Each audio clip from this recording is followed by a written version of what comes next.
ఒకరు government job సంపాదించాలి అంటే ఎంతో చదవాలి. ఆ చదువుతో పాటు ఆ జాబ్‌కి అవసరమున్న కోచింగ్ తీసుకోవాలి. వేలకు వేలు, లక్షలకు లక్షలు ఖర్చు పెట్టుకోవాలి.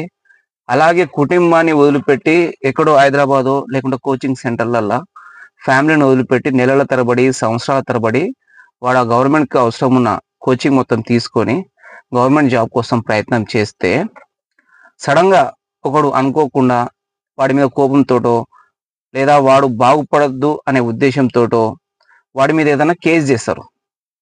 ఏదైనా అనుకోకుండా తీసుకుపోయి కేస్ చేయడం వల్ల, ఒకే ఒక్క కేస్ చేయడం వల్ల వాడికి గవర్నమెంట్ జాబ్ వచ్చే అవకాశాలు ఉండయి.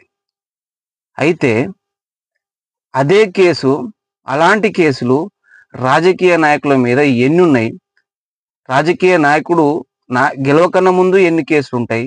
గెలిచిన తర్వాత ఎన్ని కేసులుంటాయి? వీడికేమో అంత కష్టపడి చదివి, అంత గొప్ప గొప్ప చదువులు చదివి, చిన్న కేస్ అవుతే గవర్నమెంట్ జాబ్ అనేది రాదు. అలాగే ప్రైవేట్ సెక్టార్‌లలో గూడా ఇంకా జాబ్ చేస్తుండగా ఏదైనా కేసులైతే కూడా జాబ్ నుంచి తీసేసిన సందర్భాలు ఎన్నో ఉన్నాయి.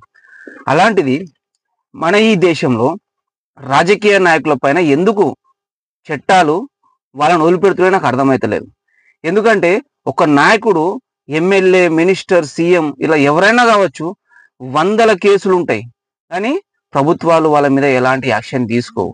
వాళ్ళు అలాగే హ్యాపీగా ఎమ్మెల్యే పదవులు అనుభవిస్తారు, మినిస్టర్ పదవులు అనుభవిస్తారు. వాళ్ళకు ఎలాంటి సస్పెండ్ ఉండదు, ఎలాంటి వాళ్ళకు ఇబ్బంది ఉండదు. కానీ ఇక్కడ తిరిగి ఓట్లేసి గెలిపించిన ప్రజల మీదనే ఈ ప్రభుత్వాలు ఈ యొక్క ఘోరమైన నీతిని చూపిస్తాయి. ఇంకో విచిత్రం ఏందంటే మీరు అన్ని కేసులు చేసుకొని, అన్ని అడ్డమైన పనులు చేసుకొని పవర్‌లో కూర్చొని మీరే మంత్రులైతరు. మాకు అవసరం ఉన్న చట్టాలను మీరే తయారు చేస్తారు.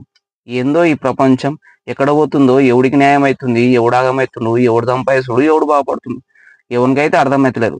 అసలు ఈ చట్టాలు ఎవరికి ఉపయోగపడుతున్నాయో కూడా అర్థమైతలేదు. యువకులారా మీరే కొద్దిగా ఆలోచించండి.